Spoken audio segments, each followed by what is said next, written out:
And 1 ounce of dry vermouth. All right, so then we're gonna come around to our dry vermouth, and we're gonna go 1 ounce, or should it be 2 ounces for, since we're making a serving for two? Nope, just 1 ounce. Just 1 ounce? This is gonna taste amazing. Couple dash of the bitters. All right, is this here, we got our bitters right here. Lauren, what's the bitter? Anybody know what a bitter is? I bet Ron knows. No So clue. It's just what it sounds like. It's bitter. Okay, It's, and a dash. Yeah. So I'm gonna it's think just what it as sounds a like. dash is like a sprinkle, so we need a couple. Yep. Oh, that stuff will settle your stomach, so don't put too much in there. Okay, I settle is really good. put it in a Sprite or ginger ale. All right, so here we are. What we got next? Lemon twist. So lemon twist. Yep. I'm assuming we're gonna cut this lemon right up. We twist it. Is that a squeeze? I don't know. All right, so for our twist, we're gonna squeeze. In it? Yep, sure. Why Use not? the peeler. We don't Oh, have. we do twist have is to- twist is the peel. Remember, I got you a Twist piece. this There or you peel, go. I told you that. So do we want our peel in here? Yeah, you're gonna put a piece of the rind in there. You're gonna actually twist that rind up and put it into the glass. It's a garnish. Garnish goes on the outside there, right? Yes. That's gonna taste real bad. I'm Yes, just warning. it's a garnish. It's not, it's like parsley. Okay, well, we've got a piece of our rind in there. We squeeze some lemon juice in there, and we're on our way. All right, what else we got? That's it. That's it? Very much true. You're supposed to garnish with the lemon twist. We should have read the instructions. Well, that goes on our end cup. We're gonna get there, dude. We'll get a buzz one way or another. All right, Nice. I like the flair.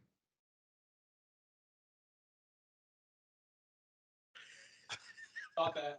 I did catch that. It's like Tom Cruise. It's more John Wayne. That's what somebody told me to do 007, but I think we're more John Wayne out here in Oklahoma. All right. So I think Tom Cruise was wearing whitey tighties when he did this. I've got them on, bro. I've got them on.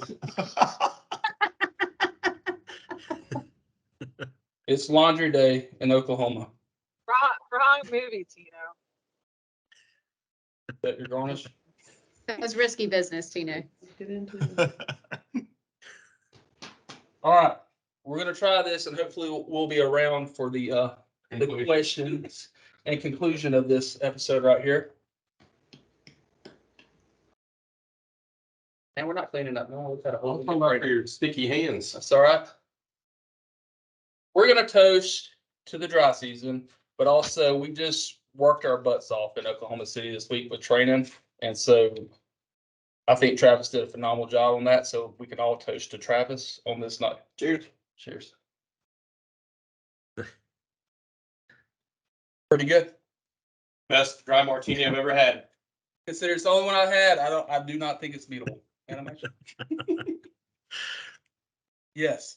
I Well- hope you all learned something today. How not to make a dry martini. But You I'm did moving great. furniture. I cannot make your drink. I'm gonna drink it though. All right, we're gonna move to our office so we can get on with the discussion and the questions. Give us 1 second.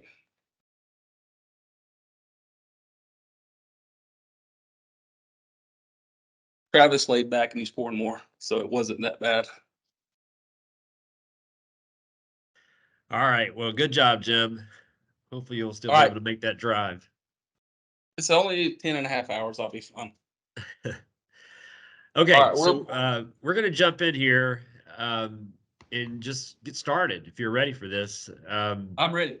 So, like I said, this is mid-February. We're still sort of on the back end of this season. April historically is what this industry sees as the first month where the trend reverses itself. April can actually be very, very busy. Historically, the industry says April is actually one of the top 3 months in terms of demand throughout the whole year. So hopefully we'll see the same thing. That means March, you start seeing some improvements as well, but we're dead up, dead square in the middle of February. So we're going to Jim and I are going to talk about 3 different sort of lanes employees, customers, and referral sources. We'll start with the one everybody wants to talk about, which is customers. How do we get revenue on the books as soon as like literally next week? Jim, you have any magic buttons to push for next week revenue? I do. Next week revenue, and Travis can attest to this. We hit the streets yesterday. Where we hit storage units. Storage facilities are our quickest, closest sale that are everywhere around us. Me and Travis hit 4 to 5 yesterday. We went out and did a job for one of them today, and I think we booked 1 or 2 for next week that quick.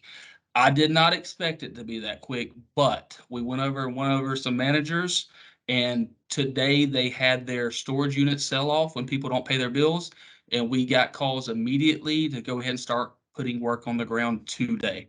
So take it or leave it. That is the fastest connection to putting money in your business is your storage unit managers and building the right bond and relationship with them. So tell me how that works. How do you introduce yourself? Because not everybody is the same personality. Some are introverts, some are extroverts. How do you just storm the storage facility and make an introduction? Okay, so I'm sure a lot of you know I'm actually a super shy person. I don't know if that makes me an introvert or an extrovert, but what I do know is the industry I'm in. So when I walk in knowing I've got my pink zebra shirt on, I know that I believe in what I'm doing. And I know I'm better at doing what we're doing better than anybody else from another company that walks in. I met a ton of resistance yesterday. Did we not, Travis? Yeah, and when we got a call from today. Yes, everybody was like, no, no, no. I'm tired of referring movers and you not showing up to help my customers or changing the price mid-move on them. So it was no, no, no. I did get a couple of yes, yes, yeses, but what we have to figure out is how to overcome it. So the first thing I walk in is introduce myself, my manager, tell them I don't want to take but a minute or two of their time away from them, and present my cards, or we had flyers yesterday, whatever it is you have to offer.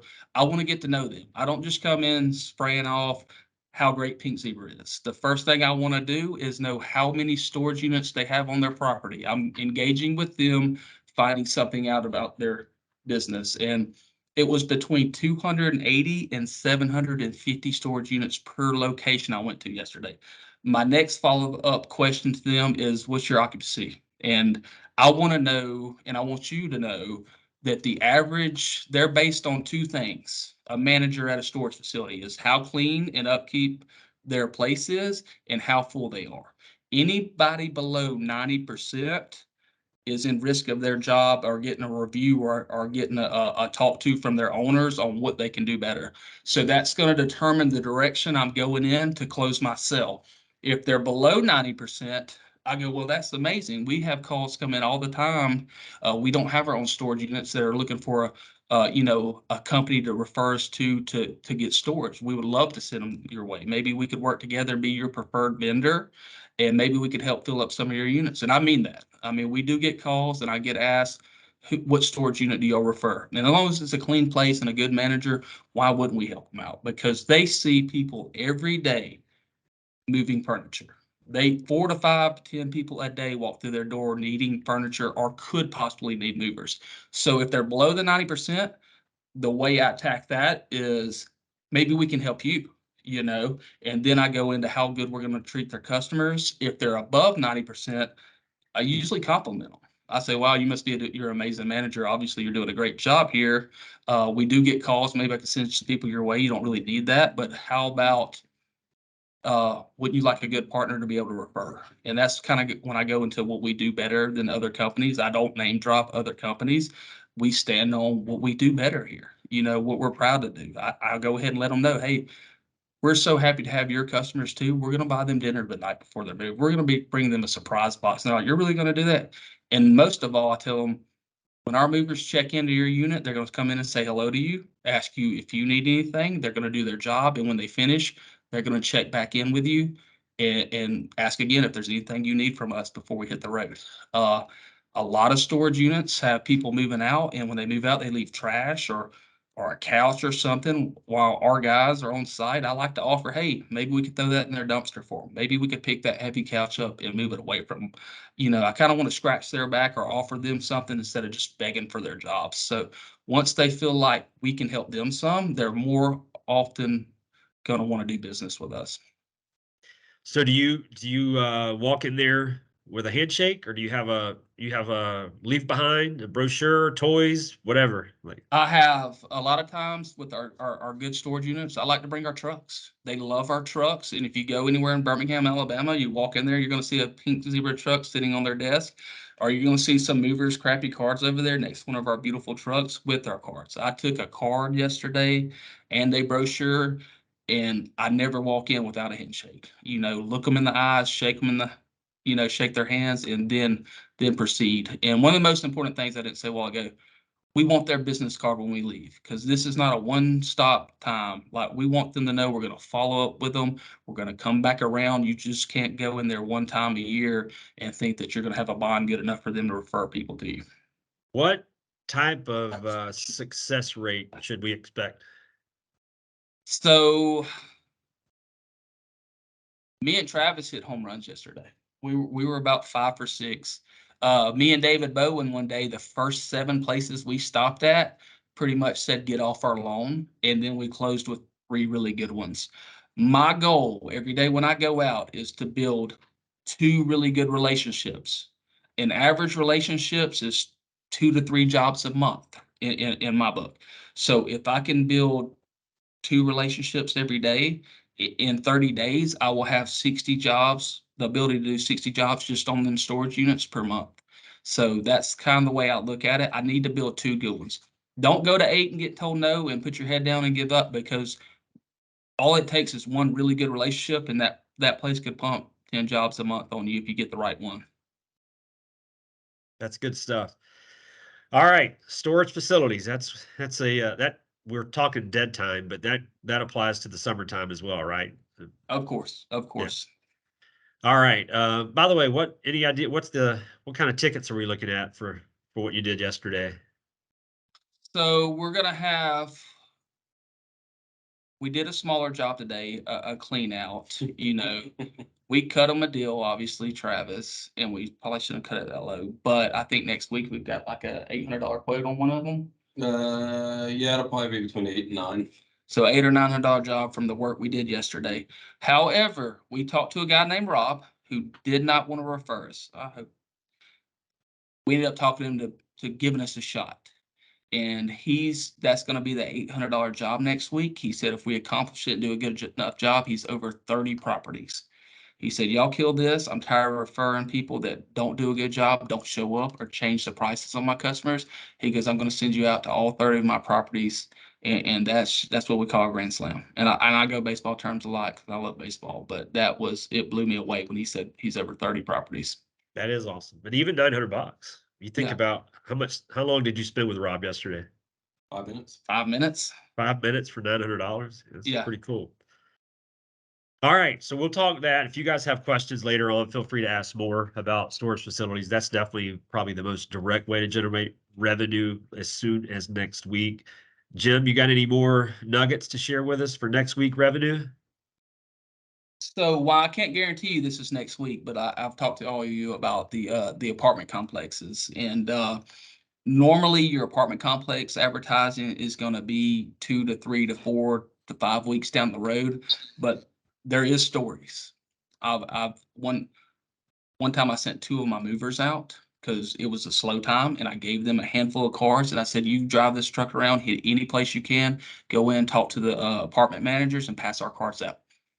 3 days later, and this is an unfortunate event, but they had a pipe burst on the 3rd floor, and it flooded the whole unit of that apartment complex.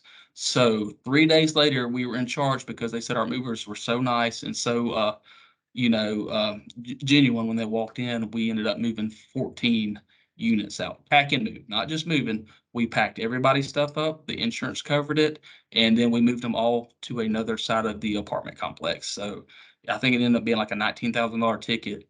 That's not all the time, but it has happened. So the apartment complexes are usually built for a little bit down the road, but if you stop by the right one and something goes crazy and that you're fresh on their face, your face is fresh on their mind, it can hit like lightning. That's cool. And that That was is a- just, I was doing that to get my movers in the slow time some extra hours. So it actually was two birds with one stone. It was an amazing event. All right. I'll add something. This is happy hour with Jim, but I'll kind of sabotage this and give you a chance to drink some of that drink you just made. Yep. So smart moving. We have all these leads that our sales team is working. By the way, I don't know if anybody can see her, but we added a new agent last week. Her name is Ashley. Ashley can say hey, say hey, say it. Honestly, She's great. So so far we've doubled our call center room. And there's more to come, more growth to come. But we're definitely not going to convert every incoming phone call or every incoming lead that we originate from the website. So that leaves all these opportunities. Currently, whether you know it or not, there is a automated marketing system that is connecting with those what we call unconverted leads on a regular basis. I think we go for, I don't even know the term.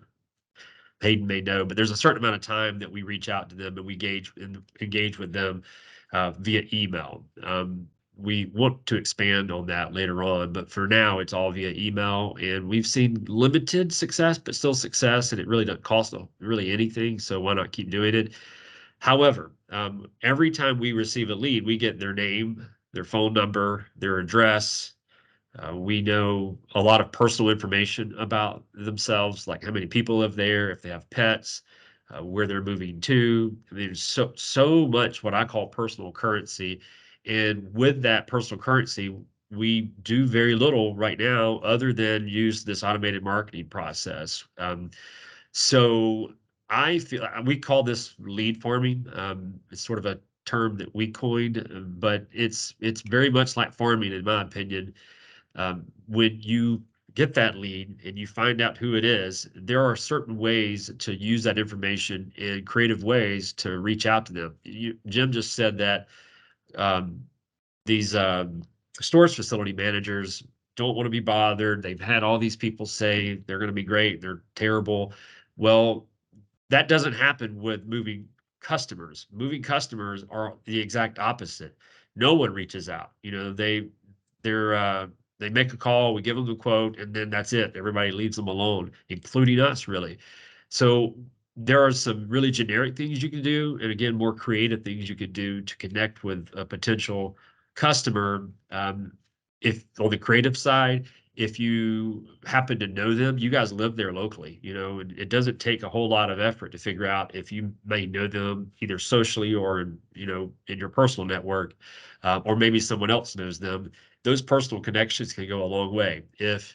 Heck, that's how Jim found us. He's not a customer, but there was a friend of mine here in Birmingham that also owned a moving company, ironically, and Jim and I got connected through that. So those same personal connections can work to your advantage there. And so if you meet if you see this person knows your uncle or your next door neighbor or whatever, you can name drop when you make that introduction because you have their phone number. You can send them a video message. You can send them a text message. You can do the old fashioned thing and pick up the phone and call them. You can even go knock on their door. I tell this crazy story about one of our Two Mates franchisees all the time. It's crazy, but it worked. It's not scalable, but it's perfect for this stage of business that we're all a part of right now as we're growing our businesses. We had a similar lead collection system at Two Mates, so we would receive these notifications that said this person wanted to get a quote, got a quote, not ready to book. That's it, right? He would immediately get in his car. He was in Orlando, and he would drive wherever it was around town, go knock on their door. Sometimes they were home, sometimes they weren't. And when they were home, he would say, "Hey, we were just down the road cleaning your house, a neighbor's house, and I got this notification." And I'm like, "Hey, why don't I just go over there and introduce myself? How random that I'm this close to you." And it always worked as long as they were home. Very rarely did someone say, get out of here, What are you doing? Most of the time, it created a conversation. They invited him into their home. They remembered going to that site because they were there less than an hour before that. And he got a lot of work from it. So obviously, that's very difficult to scale because of the time involved.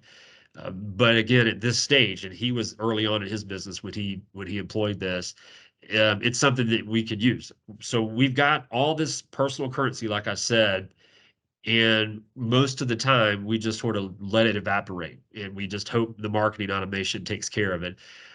There are really no rules here. You know, they've already told us, "Hey, I'm in the market for a moving company." They're going to hire a moving company. Nobody's ever been to a moving company website and then not hired a moving company. That I know that. Now, obviously, they may not hire us, but they're going to hire somebody. And we talk about success rates. The success rates probably very low. However, the return on the ones that you do win are very high. Jim and Travis spent 5 minutes to make $900 yesterday. So I would encourage everyone to really look inside Smart Moving, see who those unconverted leads are, and figure out a way to chase them. And there's the worst thing that they could ever do is say no, which right now is what they're doing anyway. So I would fight hard, because I didn't really finish my point earlier, but moving customers aren't used to moving companies wanting them. They're just not. And so here we are. We're smart. We look good. We are a different type of moving company. Why not tell? Our sales team does a really good job of selling, but it's a very difficult conversation to get someone to say, "Hey, tell me how much it costs to move me," to 5 seconds later talking to them about how we're different. We work hard to make that transition in the conversation, but most people, they want to get straight to the meat of they want the meat potatoes, and so we don't often, or at least always, get to be able to tell people why we're different. But if we reach out and we create a conversation, now we're able to engage with them and have that conversation. So if you don't know how to get into Smart Moving to see what those leads look like or where they're housed, talk to Hayden, and she'll kind of tell you what to do. But I would encourage everyone. You're gonna get anywhere from 0 to 10 a day of those unconverted leads. Let's say it's 10. That's a great day, by the way. But it's still 10. You're talking 10 people, like that's not a lot. So really just see what you can find on these folks and use it to your advantage. Don't just let that personal currency just vanish and go away. Think about your own life. If you were trying to hire a moving company and you went to a site, you talked to the sales team, say, "Oh, let me talk to my husband or wife or whatever," and then let it go. If they reach back out to you in a unique way, or maybe not even unique, maybe it's just a simple text message to say, "Hey, I'm the manager here. I'm the owner here. Heard you called earlier to talk to us. If you want to talk more, here I am. This is a picture of me with my 2 boys or my wife or whatever," So that would stick out to me. If a moving company did that, instead of a picture of the owner and their kids or family or dog or whatever, it would be enough for me to at least pay attention. So, and that's really all we want. And once we get their attention, now we got something. We got something cooking. All right. So that's how we generate next week revenue. Everything's not always that simple. Sounds like you guys there in Oklahoma had a awesome home run day, but it's not always that easy to create those home run opportunities. How do we create next month revenue? What do we do with referral sources that can generate more revenue, but maybe not as soon as next week? Usually my go-to on that is real estate agents, real estate firms, real estate businesses that have multiple agents. So, most agencies for real estates, they have one day a month where all the agents come in. That's a good day. If maybe you could get in and buy them breakfast, buy them lunch, buy 5 minutes of their time to maybe promote your business throughout that agency. Real estate agents like knowing everything. So they would like to be the go-to for their customers. So the customers a lot of time, "Hey, do you know a reputable moving company?" or is there anybody you can recommend? They like to have all the answers. They have roofers, they have plumbers, they have electricians. But the one thing they're usually scared to recommend is moving companies, because often if they recommend a bad one, it comes back in their lap on why did you send me Joe Dirt over here to move us? You know, he wasn't insured, he didn't take care of our furniture. So if we can get in front of them in a positive, professional manner, and earn their trust, it won't happen the next day, but you could sometimes be around 10 to 15 agents that will at least keep you in their mind. And we can start building relationships with them. A good agent sells 2 to 6 houses a month. So is that 30 a month? No, but if we've got 10 to 20 good agents, maybe we could get 10 to 15 jobs a month out of that. So it's about the bonds we build, which takes longer with agents to build, but they pay off in a big way. So how do you do that? How do you know which agents to even go visit and talk with? So now, while there are many types of agents, some people carry their real estate license just to sell one house a year. That is awesome. That's great for them. We'd still love to be on their team, but that's not so big of an advantage to us. So we can Google, we can look up, we can figure out who our top performing agents in our area is. So that's usually where I want to direct my attention first. Is I want to see the agents that are selling 40 or 50 houses a year. That's where I want to start, because they've got the bigger window of opportunity for us. But don't leave out the agent selling one house a year, because you never know, they may decide to get serious about about their craft and really ramp that up as well. But we do want to start with our higher performing agents. We're at least experimenting with a technology right now that maybe if it works out, everyone will have access to all of that data he just talked about. For now, if you aren't able to use that technology, this is old school, like takes a little bit of work, but go to realtor.com. If you go to realtor.com, you're going to be able to search for agents locally, and you're going to be able to search and sort for different criteria. Like Jim said, if they're selling a lot of homes, you can search and sort for that. You can search for areas that they sell, all the things that are important. And real estate agents want to be contacted, so all of their information's out there. You can get their personal cell phone number in most cases, because again, real estate agents need to talk to people to sell homes. So realtor.com is a free way to do that right now. We're working on a technology that might complement some of the things we're doing beyond just this. But for now, that's the best way to do it. We also Hey, have Ron. yeah, Can I add something real quick? of course. That Yeah. I've started doing over the past 2 months here in Athens. I live in a very popular neighborhood here in Athens and get lots of brochures in the mail from realtors who are, hey, do you want to sell your home? I've even gotten phone calls of folks saying, hey, do you want to sell your home? And I actually strike up a conversation with them about me owning a moving company, because one of the things that I've actually found is we've moved a number of folks who aren't ready to sell their home when they move out of their home, and they have no clue what real estate agent they're going with. And so they're not necessarily holding on to their home, but they want to get it ready or hold on to it for 3 months before they put it on the market and everything. And so I've struck up a conversation with those realtors about, sometimes I move people who don't know what real estate agent they want to, go with. And so can I recommend you? And so I've started building relationships that way, just through their mailers that they're sending to me in the mail. I like it. I like it.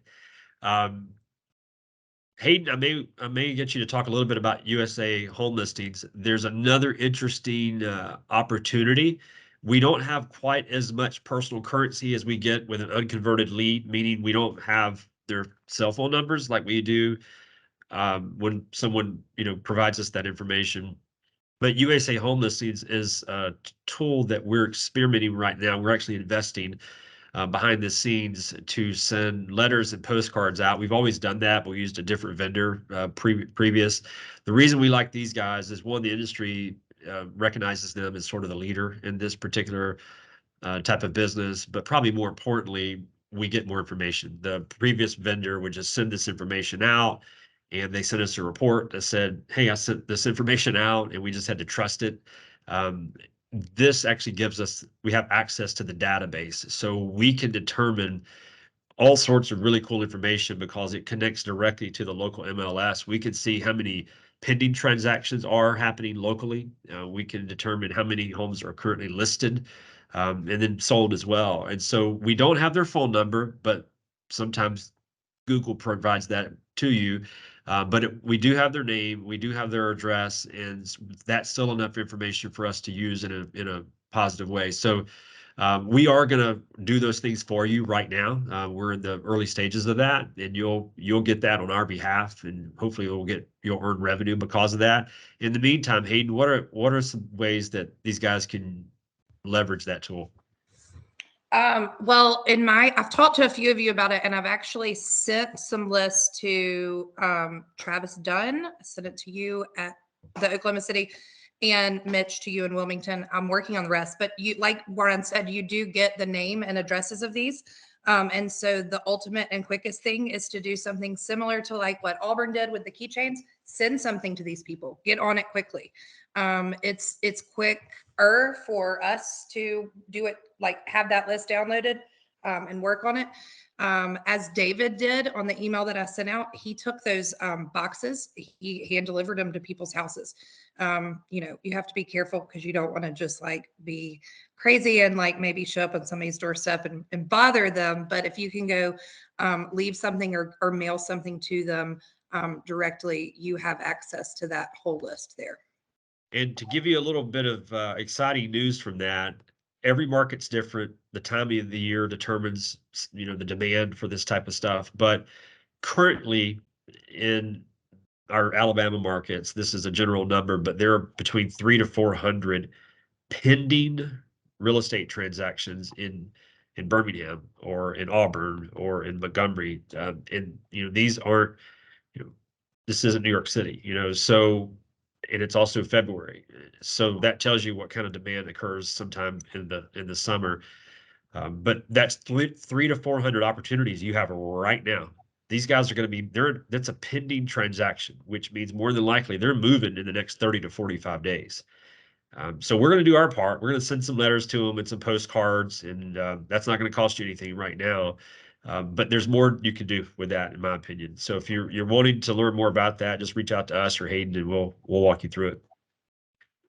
Definitely, because I'll be able to help you. We can sort it, like Ron said, by the listings that are under contract. Also, any new listings, so you can get on and filter it by new listings, by the dates you want. So if you check it like once a week, you're able to filter out which ones are new and which ones you haven't reached out to contact.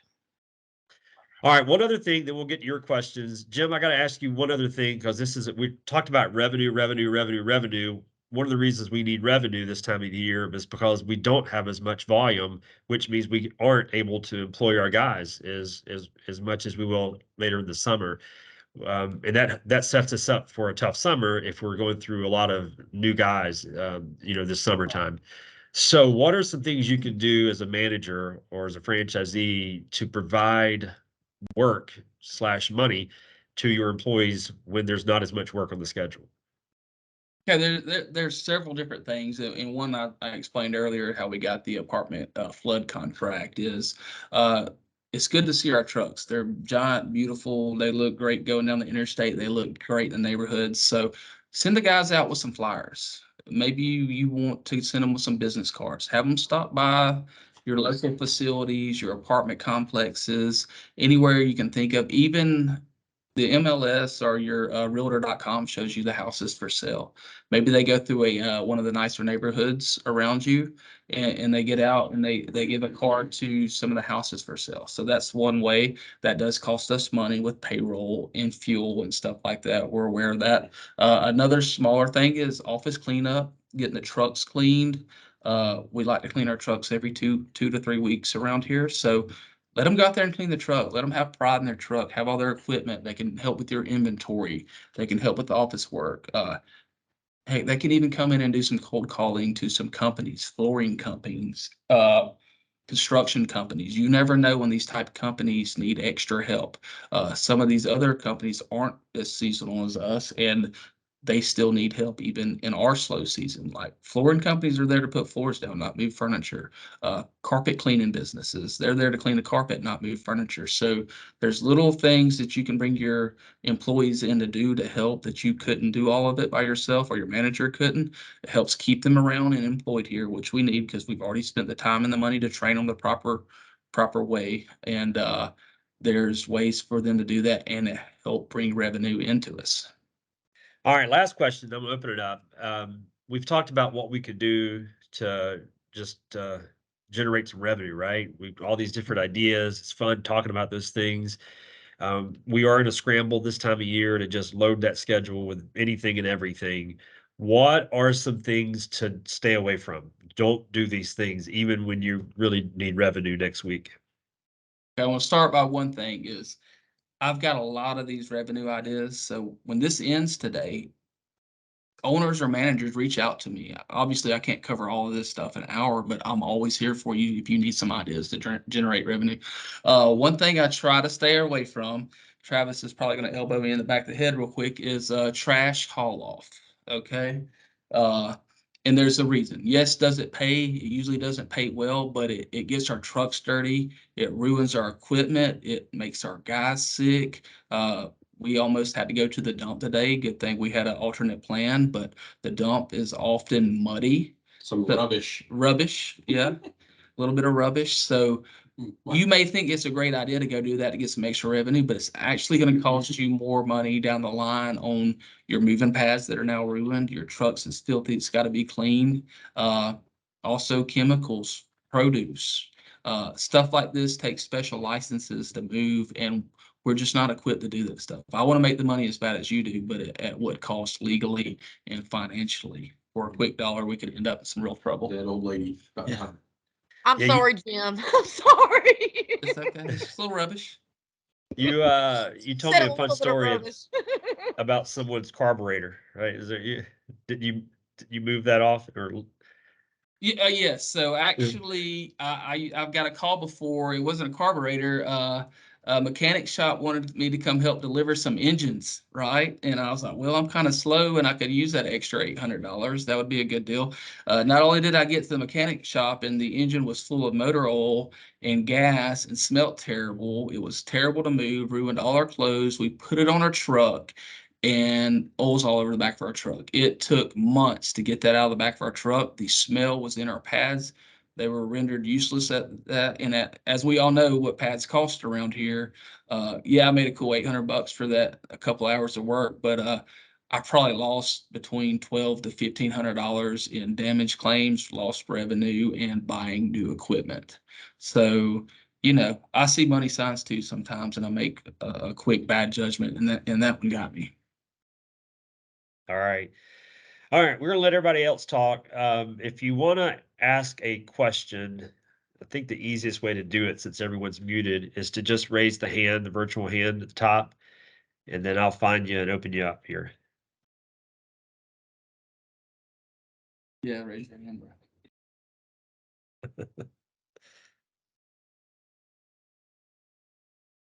I see All right. Richard running off. I know he's going to get his. Hey Hayden, did you ever get to that website? I did. Deadoldlady.com? No. Yeah. You did get it pulled up? Yes. Let's not even talk about it. Okay, let's not. Hey, Will Rubbish. in Charlotte has a question. It looks like. Will, you want to take it away? Hey Jim. So I know a lot of people in this call. They're going to be super excited heading into the busy season to add that third truck. Maybe even so fortunate to add the fourth truck. And I know we're talking about the slow season in the wintertime, but can you just talk a little bit about how you kind of come to the decision in your first year to add a third or fourth truck? And when's the right time? What's the threshold? Knowing that when you come to November through February, that you'd be lucky to operate one truck a day. So just tell me a little bit about that and the rationale behind it. Absolutely. So, first off, this industry doesn't have to be seasonal. A lot of us are new franchisees and stuff, and this first year it is going to be seasonal. But if we take the proper steps within this next year to build up some contracts and some good contacts, you're going to get off that roller coaster. People that stay on the roller coaster are people just like Ron said earlier, people that are just waiting on moves to come to them.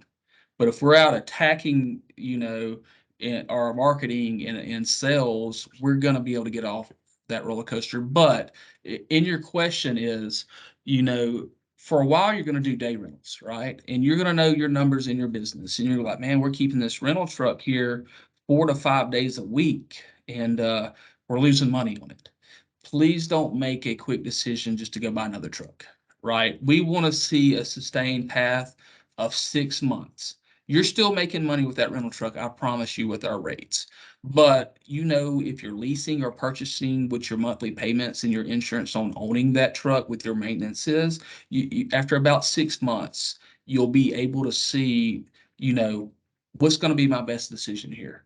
And we want to get off that roller coaster of being seasonal. I hate that word because I feel like when we get everything in place we need to at each location, you're not going to worry about that as much because you've got to trust the process with that. But I don't want you to go buy a third or fourth truck in November. I'd rather you make it through the next 2 to 3 months with that day rental. Maybe it's costing you a little bit of profit, but then when you get to the end of February, middle of March, you'll say, hey, let's pull the trigger. We see what we did last year right here, and we know we spent $32,000 on this this day rentals last year. As long as we sustain what we did last year, it's going to way offset the point of renting that truck. And then I do promise you, every single year you're in this business, your numbers are going to go up. So just stay away from purchasing a new unit right there, a third or fourth right there in November and December, and just bite the bullet on your day rentals till the end of February or middle of March, and then you'll be ready to go. That's great. That's good advice. I don't know about everyone else, but I know here in Charlotte, moving companies have 15 to 20 trucks, and I'm a competitor, so I don't want to be shown with only two. I want 25. So good advice. Well, you don't want to be house poor or car rich, so Yeah, that's true. We want to keep up. Matter of fact, we're going to pass them one day, but let's do it in a smart manner. That way, when we do pass them, we stay there. All right, I hope that answered your question, Will. Hallie from the home office has a question, it looks like. What you got, Hallie? So I guess it could be for Jim and for Tino, because Tino helps trade.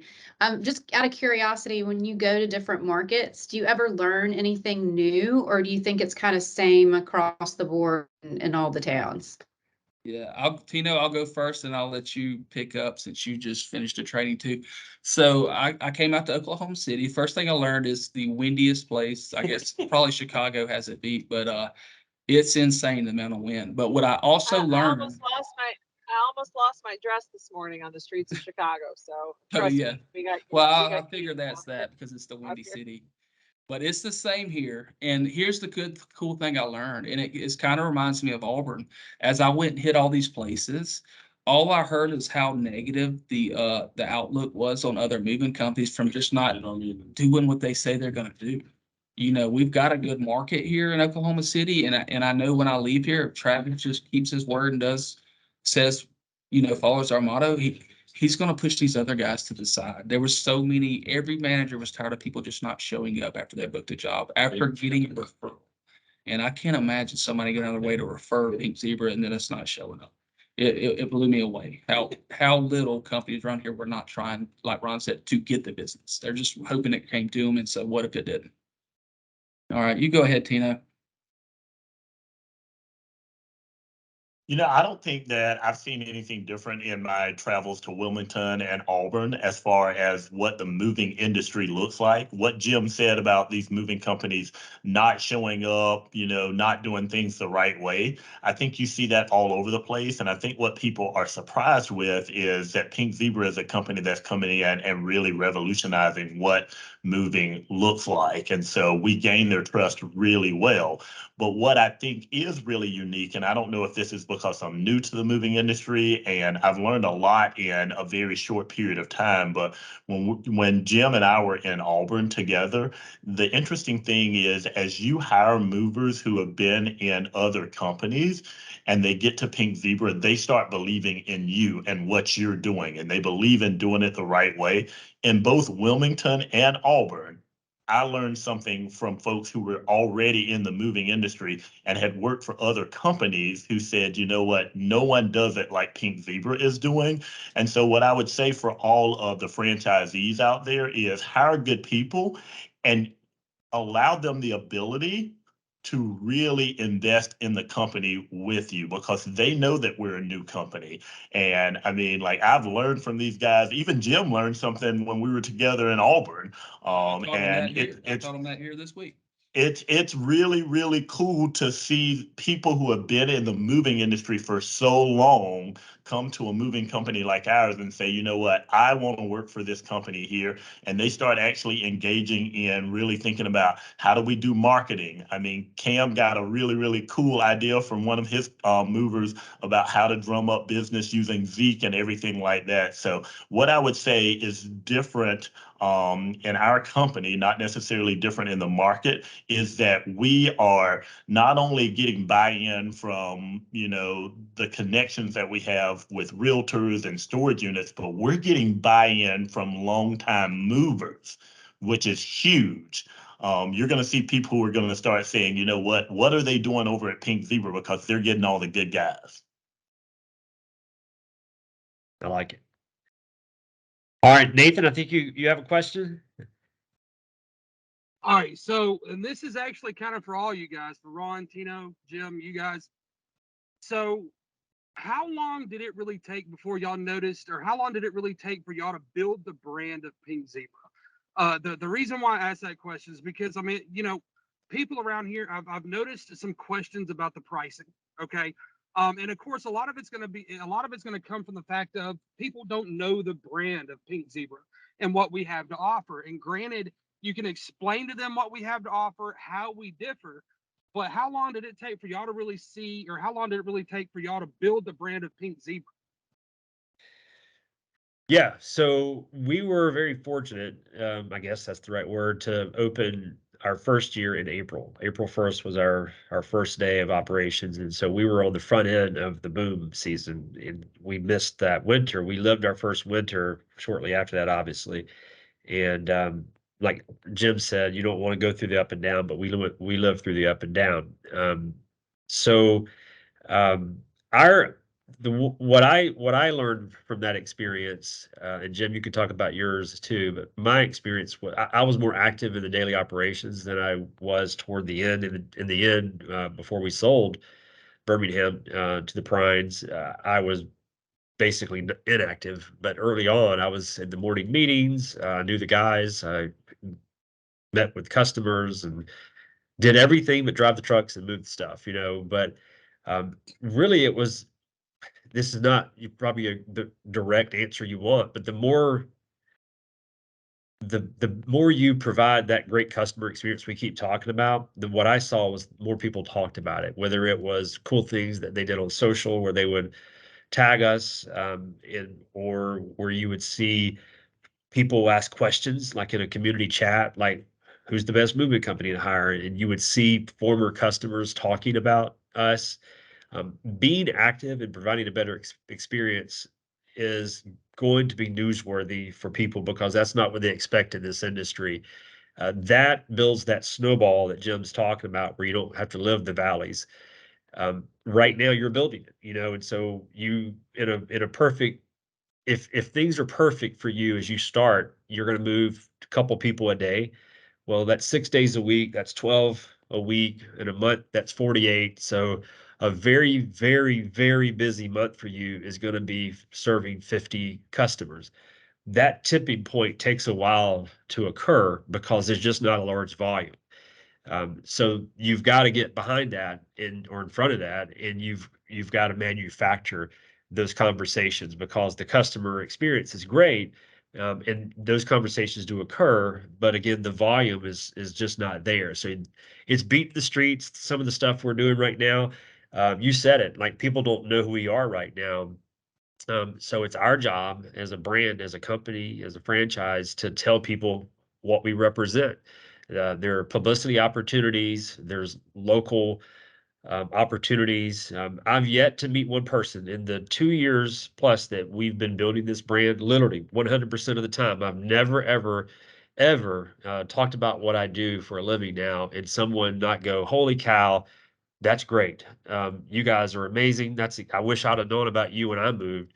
That didn't happen at Two Maids. There were definitely some people who said, wow, I'm going to use you. But a lot of people also got really bored with that conversation and moved on just because it was just another cleaning company, honestly, with good people behind it. So this is definitely not just another moving company. And we know how to articulate that. We know how to actually sell ourselves without it sounding like a sales pitch. So the more conversations you have locally, the more good things are going to come. Nathan, I would also say that the brand isn't necessarily built yet. Like we are still building the brand, but I really Well, I'm saw. talking like locally, and it's not really like how do you build your brand locally versus versus 2 Men in a Truck, because it's kind of like when Walmart comes into a neighborhood, everybody knows Walmart, everybody knows Target, so they're like, okay, well, I'm going to go shop at Target, I'm going to go shop at Walmart, but when it comes to a moving company and Pink Zebra comes in, and people are like, okay, well, I don't mind paying this amount of money for 2 Men because I know about 2 Men. But when it comes to Pink Zebra, it's like, well, I don't really know you all that well. I don't want to spend this money with you guys because granted, I understand y'all are better, but I don't really care about that right now. I just want to get my stuff moved. So my question is the way I was asking it was how, in y'all's opinion, how is the best way to go about building the Pink Zebra brand versus like 2 Men in a Truck to new customers? What would be like your best sales approach to say, well, you know what?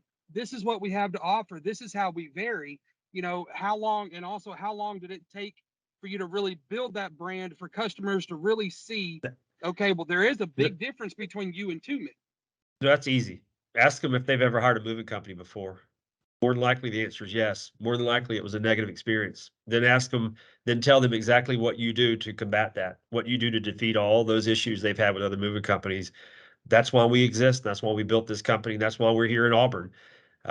All of the things they're going to tell you that are negative from the previous moving companies, we have systems in place that defeat that. The entire business is built to disrupt this industry and be different from all those other ones. So that's an easy one. Just ask that question. You're never going to find somebody when they say, "Oh, I've hired a moving company." What were your thoughts? I didn't like them. Every time they hear that question, every time you hear that answer, you got them. You got them on a hook. And Nathan, like kind of to what you're saying is, Travis booked us a job today. I think he really wanted a training move, so he slid in a little bit of a discount.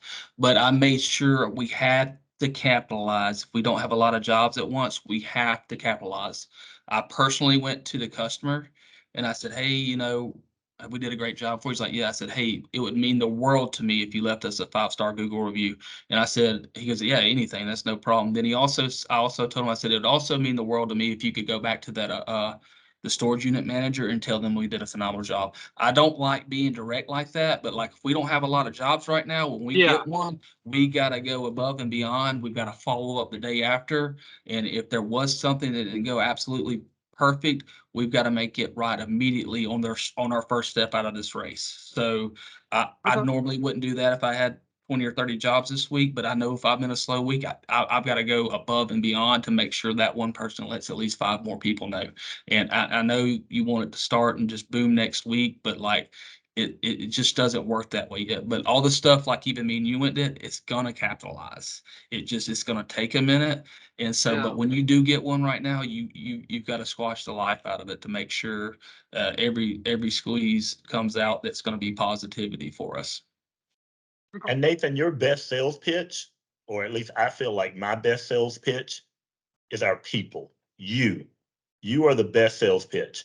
And more than likely, Hayden and Ashley probably won't tell you this, but I probably text them 10 times today, and every customer that they've talked to today from Athens, I've already communicated with that customer as well. So they talk to them on the phone, and I'll follow up with Hayden and Ashley and say, I talked to this person. They said that they talked to you as well. Like, where are we with it? And I love giving people that personal feel. Ron hit on it earlier. You know your community better than Hayden or Ashley will. And that's what is key right there, is getting out there and calling folks and saying, hey, my name's Nathan, and I live here in Auburn. I know you spoke with Hayden in our call center, but I wanted to see if you had any other questions about Auburn. And as far as building the brand and when did I feel like it got there locally, Athens has now been open for a year as of January 31st. And like I said, we're still building the brand, but one of the things that I'm very proud of is, even during the slow season, I have people who are calling and saying, you moved this customer, and it was one of the first customers we ever moved. I just booked a job yesterday for a guy down in Madison, Georgia, who we moved him into storage because they were building their house. Their house is now completed, and he called me. So that's when I think that your brand is starting to take off locally, is when people call you back after you moved into storage a year later. Most people don't do that with moving companies. Most people, they get the moving company, they move them into storage, and they're like, well, I'll never do that again. All right, we're coming up on the end of this. We got time for one more. We got a few people wanting to ask questions, but I'm going to be biased here and go with one of our franchisees, Cam in Wilmington. Fire away. You're muted, Cam. Okay. My question here is so, obviously on kind of tracking that marketing and how well you're doing, is there a way we could kind of see, or across the board, a quick snapshot by week of like, hey, how many calls did Athens take last week? How many did they book? How are we doing compared to them? So then if we're kind of doing something wrong, we can adjust, and maybe I can call Tino and say, Tino, you're killing me, man. What do I need to do that you're doing? So we kind of know that on a quicker basis versus, after a couple months goes by. Yeah, Lauren, I don't know if you're able to comment on that, or Hayden, one of the two or both. We certainly have that data. But as far as I know, Lauren, Hayden, you tell me if I'm wrong. Right now, it's manually compiled, and we're working on that with a separate piece of technology that we may add here soon. That will make it easier. But currently, it's manual, correct? Yes, you're correct. Cam, I talked to Mitch this morning about this thing. And so, yes, right now it's manual. I have to pull from each location, but our goal, and Lauren and I have been looking into different systems to do it so that we can have one dashboard to be able to show you in comparison to everybody. And Ryan will speak for this. I love competition. So I love that y'all want to see what everybody else is doing and see how you're doing in comparison. So I love that. And every market is different. So you do have to know that you can't totally compare yourself. It's not always apples to apples, but I do love the competition that you want to create. So we are working on making a dashboard to do that, because it is just a little bit manual right now. And Hayden and I actually just had an email conversation about something that's happening within Smart Moving right now that will actually make looking at your numbers, we're hopeful that it will help make looking at your numbers as far as how many calls come in versus how many estimates went out and how many were booked. Hopefully all of that will show up in your Smart Moving dashboard. So there's some exciting things happen there that I just saw come through. Yes. Now that is in beta testing. So I'm talking to Nadeja about it, but it will be super exciting for sure. All right. I apologize to the folks who weren't able to ask questions. I know there's a few more that are out there, but we'll have more of these. We're going to do this every Thursday. So Jim, hopefully you like alcohol. Yeah. I also have a 10-hour drive. So if some of you want to ask questions, feel free to call me. So I'll be on the road and can answer any questions you got.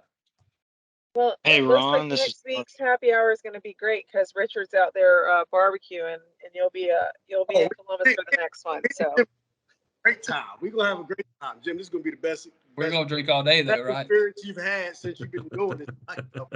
And we're gonna close deals. It's gonna be amazing things happening from start to finish. So I can't wait till you get here. Si- Hey, Ron, Somebody- this is Mark from Nashville. Yeah. Wanted go ahead, to, I Mark. saw it was recording. Just, can y'all make sure can somebody send out the link to this recording? Of course. Yeah. Yeah, we got it. All right, thank you. All right.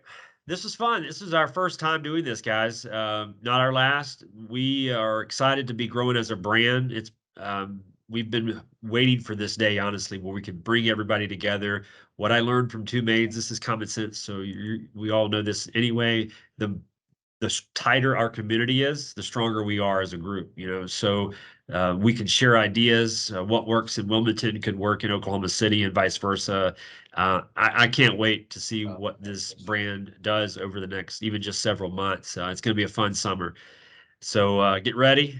Let's get through this little part we're in right now and get ready for the busy season. It's coming. Otherwise, we'll see you next Thursday where Jim makes another bad drink.